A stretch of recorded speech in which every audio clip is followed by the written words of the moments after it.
It began on a quiet Sunday morning in Brooklyn, a typical day, until phones started buzzing, YouTube streams ignited, and timelines everywhere lit up in unison.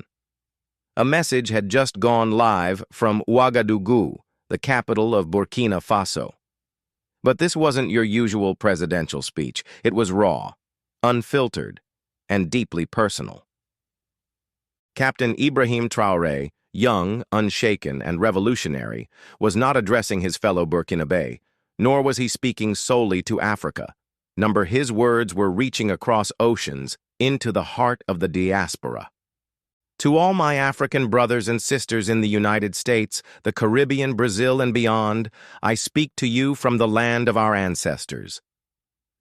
There was no national anthem, no red carpet, no ceremonial flair. Traoré sat plainly dressed, flanked not by generals but by memory, an old pre-colonial map of Africa, portraits of Sankara, Lumumba, Malcolm X. It was a statement. This was not about optics. This was about soul. For 40 minutes he spoke, and the world stopped to listen. They tore the African soul in two, he began. You were taken, by force, in chains. Your gods silenced, your names erased, but let no one ever tell you we forgot. Africa was quiet, yes, but Africa did not forget. Then came truths long buried. Most of our kingdoms resisted the slave trade. Betrayal was not Africa's choice. It was engineered, with guns, with deceit, with division. And now they want you to carry the shame. But you, your rhythm, your survival, your brilliance, that is Africa still speaking. In Chicago, barbershops went silent. In Atlanta, elders closed their eyes, clutching prayer beads. In Harlem, activists froze mid-march.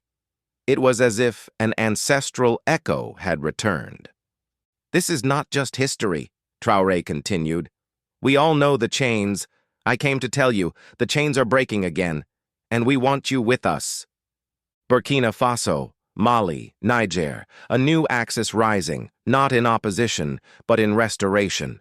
We are reclaiming the land, the gold, the curriculum, the soul. Then came the words that would send shockwaves across continents. A new diaspora citizenship program, fast-tracked passports, land access, investment opportunities. If you feel homeless in America, know this. You are not homeless. You are landless, and land can be returned. His voice softened, but his message deepened. To the young man in Oakland, come walk without fear. To the mother in New Orleans, bring your stories to the soil our ancestors prayed on. To the rapper in Atlanta, come build studios here, shape the narrative from home. To the grandmother in Detroit, your strength is sacred. We honor it. He called on builders, teachers, artists, scientists, and even the icons. Beyoncé, Jay-Z, Rihanna, Kendrick, Oprah, your power means more here than there. Let's build. Then the name was unveiled. Operation Sankofa. Go back and fetch it. A proverb, a mission, a pan-African corridor, not for saviors, but for partners. Africa is not paradise, he said. We have wounds, but we also have you. And that changes everything. The stream ended, but the silence it left was electric. In Southside Chicago, a teacher named Malik wept. In Atlanta, Uncle Joe, a Vietnam vet, whispered, "It's about time." In a D.C. dorm room, a girl named Amina opened her laptop. My letter to Ibrahim Traoré. Mainstream Western media barely blinked. CNN gave it 2 minutes. The BBC moved on. But on Black Twitter, in WhatsApp groups, and Pan-African forums, the fire caught. Then came the backlash, sanctions, smear campaigns, threats. But Traoré stood firm. Let them come, he said in another video. We survived slavery. We survived coups and famine. We will survive this, because for the first time, we are not alone. He wasn't calling for an exodus. He was calling for connection. We don't ask you to abandon your homes. We ask you to remember your roots, to see Africa not as a grave, but as a garden. He announced the first global Diaspora Congress to be held in Ouagadougou by year's end. And then the world moved. Flights were booked, visas requested, conversations transformed. A video went viral. Mama Ruth, 82, standing at JFK Airport, cane in one hand, suitcase in the other. "I may be old," she said, "but I need to touch that soil, maybe plant a seed." In the Bronx, a group formed, Back to Build, young black students learning African economics, history, agriculture. Not everyone supported the vision. Some mocked it, others feared it, but the fire burned. By December, Ouagadougou had transformed. Black people arrived from every continent: Afro-Caribbeans, African-Americans, Haitians, Brazilians, Black Brits.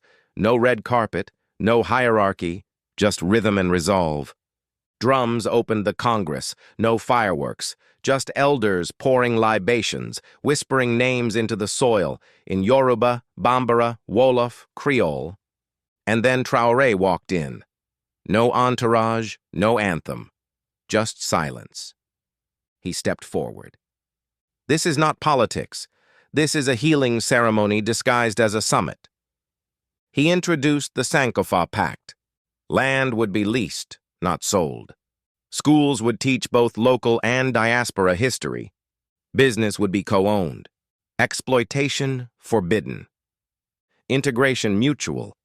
And finally, a new idea: a Black Global Assembly, independent of the African Union, outside the reach of Western control. This wasn't just a speech, it was a turning point, a return. From Detroit, Dr. Asha Walker stood tall before the assembly. "I defended our people in American courtrooms," she said. "Now I want to write laws here, before they ever need a courtroom." From Jamaica, Kojo Bontu pledged to build a cultural studio that would preserve ancestral rhythm. From Brazil, builders arrived with plans for eco-villages rooted in Afro-Indigenous wisdom. Then came the announcement. Tech collectives from Atlanta, Lagos, and Nairobi had joined forces to create the world's first Pan-African encrypted network. "Africa must tell its own story," Traoré warned, "or it will forever live inside someone else's." But not everyone welcomed the vision. Inside old military barracks, whispers turned to schemes. A coup was planned. Not by France this time, but from within, officers tempted with promises of asylum and silence. But they had underestimated the Sankara Guard, an elite force of diaspora volunteers. When the power grid failed in Ouagadougou that night, when gunfire rang out near Camp Sangoulé-la-Mizana, the Guard was already in position. They came from everywhere: Ghana, Port-au-Prince, Baltimore, Kingston. No uniforms, just red, black, and green armbands. Captain Almensa raised a fist at the gates. "No one gets through!" In a field near Koudougou, Mama Ruth planted cassava alongside village women. "I fed people all my life with food stamps," she said, patting the earth. "Let me feed someone with my hands before I go." She became a symbol. That return wasn't just poetic, it was practical. More came. A jazz musician from New Orleans opened a music school. A former Black Panther trained self-defense instructors. Children in Burkina Faso began learning about Marcus Garvey and Queen Nzinga. And months later, at sunset, Traoré stood atop a government building, looking over a new village built by diasporans and locals alike. Wami Town was no longer a dream. It was real. A young man approached, Sir Jamal, a software engineer from Baltimore. "You know they'll try to kill you, right?" Traoré smiled gently. "I know, but I also know this. You can't kill an idea whose time has come." From the new mosque, built by Muslims from Senegal and Detroit, the call to prayer echoed as a new voice took over the airwaves. "To all children of Africa, no matter where you were born, welcome home. This gate is guarded by the ancestors." The gunfire was swift but brief. 2 Sankara guards fell. 4 plotters were captured. The rest disappeared into the shadows. Traoré never left his post. Instead, he reappeared via a hidden transmitter beneath an old French military base. They've tried to steal this moment. They've tried to rewind our clock. But this is not 1966. This is not 1983. We will not be overthrown. We will overcome. The failed coup sent tremors across the continent. In Senegal, youth flooded the streets. In South Africa, ANC veterans held candlelight vigils, singing freedom songs. In America, Black Twitter erupted with a new chant. They tried. Africa still rises. But fear had started to creep in at home. In Ouagadougou's mosques, in village markets, whispers swirled. Can he really protect us? Is this dream drawing too much attention? Traoré called a private council. Dr. Asha Walker, Mama Ruth, Kojo Bantu. He looked them in the eye. We knew this day would come. We must answer not with bullets, but with deeper roots. Asha was firm. We need clinics, schools, food security. If the people see results, they'll stand with us. Kojo leaned forward. And we need stories, article music. Let them feel it in their bones. Mama Ruth placed a hand on Traoré's arm. Remember what I told you when I planted that cassava? No matter how much they step on the seed, if the soil is right, it grows. 3 months later, Traoré did what no African leader had done before. He hosted the African State of the Union, a live broadcast streamed to the entire continent and diaspora. It wasn't a press conference. It was a reckoning. For 90 minutes he spoke. No teleprompter, no pre-approved questions. He named the generals who plotted the coup, exposed French involvement, complete with files. Then he introduced families from America, Haiti, Brazil, and the UK. Families thriving, co-building, raising children in peace. This is not utopia. This is not fantasy. This is justice. Delayed, but now delivered. Africa is no longer a resource. Africa is a rebirth. He raised a wooden statue of Sankara high above his head. Millions watched in silence. Millions stood with him. But the West was far from finished.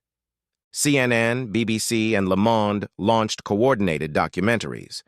They accused Traoré of militarizing Pan-Africanism, of recruiting radicals, of forming a shadow empire. A leaked CIA memo labeled him more dangerous than Fidel Castro. Why? Because he had a smartphone and a global following. The African Union stayed silent. But Black TikTok did not. A 17-year-old Nigerian coder launched an app archiving all of Traoré's speeches. A spoken-word poet in Atlanta dropped a viral piece, "Dear Africa, I heard you calling." Afrobeats musicians across Lagos, Accra, and Johannesburg released a joint anthem, "We Are Coming Home." In the Bronx, in Compton, in Chicago, murals of Traoré rose beside Malcolm X and Marcus Garvey. One morning, a barefoot village boy delivered a letter. It was from Mama Ruth. "My son, they may fear you, but I believe in you. I've never seen a man fight so gently and still be heard across oceans. When I go, plant my body in the soil. I want to feed the next generation. Tell the children their grandmother chose Africa." And then they came. Not soldiers, not missionaries, families.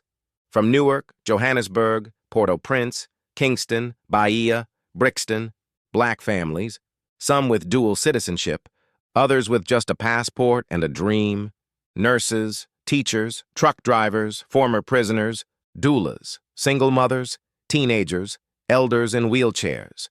At the tarmac, Traoré stood in sandals and a plain tunic as an old woman from Atlanta stepped off the plane and kissed the ground. He whispered, "We've waited for you. And now you are here." Sankara Hills, once dry bushland, was now alive. Solar-lit roads, homes of local clay and diaspora labor, a hospital, the Malcolm Center, a school. Ubuntu Academy, where children spoke Yoruba, Jola, English, French. Each classroom bore the name of a freedom fighter, Amilcar Cabral, Harriet Tubman, Nanny of the Maroons. There were no walls. Diaspora and locals farmed together, ate together, disagreed together, learned together. Every Friday night, under a great baobab tree, they held open forums. And sometimes Traoré appeared, unguarded, just another face in the firelight. One evening, a teen from Baltimore asked, "Why us? Why risk it all on people America threw away?" Traoré didn't hesitate. "Because Africa is not charity. Africa is restoration. You were never thrown away. You were stolen, and now the stolen are choosing to return. That alone is revolutionary." But truth makes enemies. In neighboring Ivory Coast, a U.S. military base buzzed with activity. A drone intercept revealed a red dot map, Sankara Hills, right at the center. The West had lost patience. Black enlistment in the U.S. military was dropping. Churches were sending offerings, not to Haiti or Israel, but to wells in Burkina Faso. He had become a symbol, a virus, a threat. A Pentagon memo read, "Neutralize the ideology, discredit the face, divide the movement." And then, one morning, scandal broke. Leaked documents accused Traoré of funneling gold into offshore accounts. Photos placed him beside so-called Russian arms dealers. A voice recording surfaced. "Let the West burn, if Africa must rise." But the question echoed far louder. What if it's all a lie? What if it's all true? And what if neither matters because the dream has already spread?